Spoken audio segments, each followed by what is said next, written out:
Саламатсыздар урматтуу каналымдын көрүүчүлөрүм, сиздерди канал көргөндөн анын коочтамын. Сириялык ушул аскерлер Хомага чейин жетти. Орусиянын кемелери ошо Тартустан чыгып кетишти. Дагы ошол Сириядагы баягы козголоңчулар Тартуска жакындашты. Тартуста көбүнчө алавиттер жашайт. Тартуска киргенге шашпай атышат. Кирсе аяктан аябай катуу баягы кырылуу болушу ыктымал. Анткени алавиттер түшүнөт да бул нерсе аларга каршы экен. Президент түшсө алардын баягы жашоо деңгээли тез начарлап кетерин түшүнөт. Ошон үчүн алар коргонгонго даяр экен. Эгерде байкасак дагы бир чоң күчтөр 28-30 километрле Дамаска калды. Мен азыр ошо айтып атканча Дамаска балким кандайдыр бир кол салып көрүшөт. Дамаск алдыда алардын астында. Байкасак ошо иши чатак окшойт Башар Асадтан. Башар Асад өзү азыр Сирияда эмес, үй бүлөсү да чыгып кетти. Кээ бир министрликтердин башчылары да башка өлкөлөргө чыгып кетти. Жана расмий түрдө бүгүн Ирандан жардамды сурамак Башар Асад. Ирандан жардам сураса, Иран расмий өкүлдөр айтты, эмес бизден суроосун күтүп атабыз, сурасак анан дагы чечим кабыл алабыз деп. Шак киргизе калбайбыз дегенде болуп кетти да. Демек, эгерде Ирандан чиле жардам сураса, балким шак эле Ирандын күчтөрү кире калбайт. Бирок эгерде суралса, негизи Башар Асадтын күчү акыркы жылдары Хизбалланын ошо колунда болчу. Хизбалланын жардамы менен турукташкан болчу.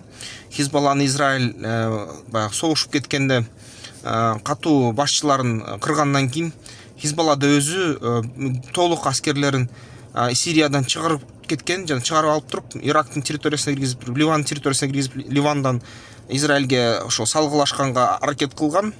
Дагы Сириянын баягы Израилдин жакын чегарасынан дагы кандайдыр бир аскерий иштерди аракет кылган, жасаганы, бирок мүмкүн күн ошол Хизбалла алсырап калды Израилдин аракеттеринин эсебинен. Ошон үчүн Хизбалла Башар Асадка жакшы ушундай тирик боло албай атат. Ошон үчүн шииттер, ошол Иран эгерде киргизсе аскерин, Дамаскты коргой алат го. Негизи ошо каршылык бере алат ХТШге. Бирок кандайдыр бир деңгээлде карасак, Ирандын өзүндө дагы мындай солгундап калышты да, настроениялар начар. Ирандын өзүндө азыр ядерлик куралды жасап даярдап атышат, бирок сыноосуна чейин жете элек деп айтып атышат дагы аналитиктер. Анын сырткары негизи Ирандан бир нече жолу ошо Ливияга, Сирияга самолеттор учуп келген болчу, кемелер келген болчу, курал алып келебиз деп. Бирок ошол куралды жолдон Израилдин учактары перехват кылып туруп, кайрыбийди дейт, кайра Иранга, анан айтышты дейт, жок, уруксат бербейбиз деп. Анан кайрылып, кайра Иранга кетип калышты дейт, ошол кемелер менен самолеттор, жүк ташуучу самолеттор. Ушундай нерсе болду. Тарыхта биринчи жолу болду дейт, баягы израилдик истребитель Сириянын асманында жүк ташуучу Ирандын самолетун ошону токтотконго да, ошону перехват кылганга, перехват кылып туруп, кайра Иранга кайрыбийгенге. Ушундай тарыхта биринчи жолу. Иран андан ары чоң аракеттерди кылбай эле. Негизи ХТШнын тактикасы аябай мыкты болуп атат, баягы Харьковдагыдай эле украиндиктердей. Мындай катуу, Курскта да украиндиктер ушундай кылган. Катуу тирешүүгө кийгилишпей, түзмө-түз атышууга кийгилишпей, алыстан эле мындан капталдан өтүп, бош тараптардан өткөзүп аскерди, артынан кирип, анан ушинтип курчуп туруп артынан атуу. Ушул тактика аябай эффективдүү экен. Негизи ушул тактика мындай жакшы курулган аскерий күчтөргө эч кандай күчү жок, эч кандай мындай жыйынтыгы жок болот. Бирок эгерде аскер күчтөрү кичине уктап калган болсо, же ушундай алсырап калган болсо, же ичинде дух жетпесе, координация жетпесе, байланыштар, анда ушундай болушу ыктымал. Анан албетте ушул нерсе болуп атат да, ошо фронт бузулганы, бул себеби өзү дагы кичине өзүн бош коюу бериптир да Асадтын армиясы. Аякта дагы айтып атышат, генералдыктарды мындай беришкен да, эгерде сен 20 жыл, 10 жыл кызмат кылсаң, сага генералдын погондорун берет да. Бул нерсе дагы кичине кызык болчу, таң калыштуу. Анткени генералдын ошо погонун алыш үчүн анык согушка катышып, ошол согуштан кандайдыр жетишкендиктерге жетишиң керек. Же болбосо кандайдыр бир курал же атайын тактиканы үйрөтүп армияны эң күчтүү кылып ийсең региондо ошондой генерал болосуң да. Аларда болсо жөн эле бир нече жыл бир жерде отуруп койсоң ошо генерал болуп калат экенсиң. Ушундай болуп кеттир. Сириянын армиясында карыган генералдар аябай көп болуп кеткен, бирок аскердик тажрыйба баарында бар эмес да. Ушундай нерсе болуп турду. Анан азыркы күндө дагы бир кызыктуу нерсеси ошо Алепподо, Идлибте ХТШ башчысы эч кандай баягы эмеден коркпой, эч кандай атакадан коркпой, покушение жана кол салуудан коркпой ачык жүрөт экен көчөдө. ХТШнын мүчөлөрү бүгүнкү күнү ошо баягы өлкөсүнө алып келип атышат, гуманитардык груздарды таратып, кандайдыр бир жарандарга коркпогула, тынчтык болот. Биз эме өзүбүздүн элдик бийликти алып келдик. Биз деген эми андан ары жакшы болот деп атыптыр. Кайсы бир күчтөр алардан баягы интервью сурашса, силер деген Израилге андан кол саласыңар ушул согуш бүткөндөн десе айтыптыр. Эмнеге кол салмакпыз, бирибиздин душманыбыз Асад, Израиль менен жакшы эле карым катташта болобуз деп айтыптыр да. Кызыктуусу комментариимде дагы ушундай комментарийлерди күтөм. Сен жөттөрдүн маалыматын берип атасың деген. Жөттөрдүн маалыматы эмес, бул ачык эле ушундай маалыматтар жүрүп атат да. Издеп көрсөңөр интернеттен жакшылап. Анын кызыктуусу ошо кээ бирлер да менин комментарийлериме жазып атат, ошо мурунку бир видеому биз аякта жүрөбүз депчи, биз аякта жүрөбүз, сен туура эмес жазып атасың. Орусиянын булактары туура эмес маалымат берип атат, ага ишенбе деп жазып атышат. Бул эме кандайча ошо YouTube Сирияда жакшы иштеп атабы ушу суроо да. Эгерде чын эле ошол жерден жазган болсоңор кызыктуу экен. Демек биздин да жарандар кыргыз тилди сүйлөгөн адамдар ошол жерде барбы деген суроо туулат да. Эми билебиз баягы көп эле 1,5 миңге чейин кыргыз катышкан Сирияда согуш болуп кеткенде. Ошол жерде биздин жарандар жүрөт болуш керек эмгиче. Баягы Даишке каршы, Даиштин ичинен дагы Даишке каршы дагы биздин жарандарыбыз жүргөн дейт. Ошо анан негизи ошо Жахбат Нусранын мурунку баягы группировкалары, күчтөрдүн түзүмдөрү ХТШга даже кириптир деп айтып атышат. Демек ошол ХТШ дагы өзү мурунку Жахбат Нусранын желдеттеринен да турат, көбүнчө ушундай деп айтышат. Жана көбү негизи желдеттердин, аскерлердин көбү бүгүнкү күнү ушундай жалпы өзү Сириянын элинен да алынган дейт, башка өлкөлөрдөн да бар дейт түзүмү, курамы.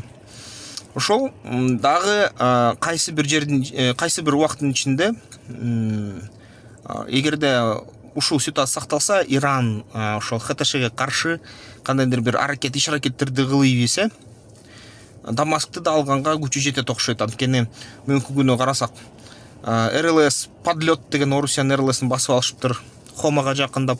6-7 Т-62, Т-72 танктарын мындай барымтага алып алыптыр да, колго алып алыптыр, трофей кылып туруп ХТШ. Бир нече складдарды алып алды.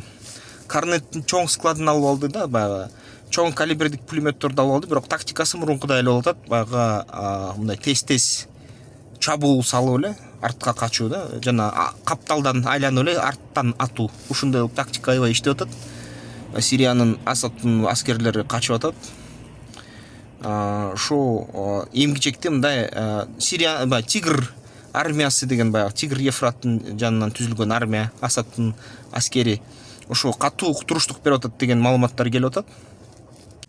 Тигр күчтөрү деген армиясы дагы мындай жакшы көрсөтпөй калыптыр өзүн. Асадтын армиясы бүт качкандай болуп атат. Хоманы алгандан кийин дагы бир нече ошол учактар, аэродром алынды, учактар алынды. Ошо авиация эми бүгүнкү күнү ошо козголоочулардын колунда да. Козголоочулар эгерде жетиштүү түрдө танк адистерин же авиация адистерин жумушка алса, анда бул тарыхта алгачкы жолу аябай чоң ушундай нерсе болот. Авиацияны колдонуу кандай болор экен көрүш керек болот да. Анан эгерде чын эле ушул авиация каршы, Асадка армиясына каршы колдонулса, тарыхка кирет да бул нерсе. Акырындап ушул бүт сөлөкөттөр Башар Асадтын атасынын, Хафиз Асадтын сөлөкөттөрү шаарларда түшүрүлүп атат. Жергиликтүү калк кээ бири коркуп кабыл алса, кээ бири жакшы кабыл алып атат ушул ХТШнын киришине. жана ХТШнын арасында дагы кошумча жардам берген ушундай күчтөр бар деп айтылып атат. Ошол инструкция мурунку согуштарга катышкан тажрыйбалуу ушундай гана инструкторлор арасында жүрөт деп айтылып атат. Эгерде козголоңчулар дал ушул моментти пайдаланып расмий түрдө конституция жазып, жаңы өлкөнүн баягы улуттук жыйынын жарыяласа, жыйналышын жарыяласа, анда жаңы мамлекет түзүлөт. Аны ушул тапта эгерде алар баягы эл аралык ушул мыйзамдарды кабыл алабыз десе, ала эл аралык мыйзамдарга баш ийебиз, буунун уставына баш ийебиз, буунун уставы боюнча жаңы ошол шайлоо жарыялайбыз, жаңы мамлекеттик кандайдыр бир ушул реформаларды жарыялайбыз, жаңы мамлекет курабыз деп айтса, бул мыйзамдуу жолго түшөт дагы, кийин расмий түрдө мамлекет болуп кетет да. Жаңы мамлекет болуп кетет. Ошол Сириянын жаңы өкмөтү болуп калат да. Ошол нерсеге баягы аларга жетиш керек. Эгерде жок ал андан баш тартса, анда бүгүн дүйнө жүзүндө көп мамлекеттерден алар баягы террорчулар тобуна катары киргизилген, террорчу уюм катары. Ошон үчүн эгерде мындай мыйзамдаштырбаса өз иштерин, иши чатак болушу ыктымал да. Ошон үчүн азыр тез-тез ушундай жеңилишке ээ болуп баштаганда мунун баарын кагазга айландырыш керек, мыйзамдаштырыш керек. Мыйзамдаштырса, анда бул расмий түрдө жаңы Сирия мамлекети курулат. Ошондой бул 4-5 тараптуу маалыматты айттым. Силерде кандай дагы маалымат бар, комментарийлерге жазгыла. Жакшы мындай эгерде шилтемелер болсо, кандайдыр бир булактар болсо айткыла. Мисалы үчүн тууралап койсоңор, факты менен жардам берсеңер мага ошо аналитиканы жүргүзгөнгө, андайдын да огой бетер жакшы болот. Бизнес пландоо боюнча ушул QR код менен кирсеңер болот. Бул QR код менен катталгыла, курсту өткүлө, курсту өтүп туруп, анан ошол жыйынтыгы менен сиздер бизнес планды түзгөндү үйрөнгүлө, андан ары бизнес планды карманып, ишкерчиликти жасаганга аракет кылыңыздар. Анткени биздин өлкө ушул ишкерчилик менен өнүгөт. Бизге баягы күнүмдүк турмушка жашоону алыш үчүн ишкер болушубуз керек. Анткени мындай башка деле эч кандай булактар жок да, ишкерчиликтен сырткары жакшы булактар жок. Калктын көбү жалданма жумуш менен иштейт, бирок калктын азы ишкерчилик менен иштейт. Калктын эгерде кескин бөлүгү ишкерчилик менен иштесе, анда биздин негизи глобалдаштырылып кетебиз да, бүт дүйнө жүзү менен иштей баштайбыз. Анда анык өнүгөбүз да, анык экономикабыз көтөрүлөт. Ошон үчүн мен ошону каалайт элем, биздин элибизге баарыбыз бай бололу, бүт дүйнө менен иштейли деп. Ошон үчүн үйрөнүңүздөр. Байланышта бололу. Эмки роликтерден көрүшкөнчө. Тактикалык федерациясына мүчөлүккө киргиле, страйкбол ойногула, ден соолукка жакшы.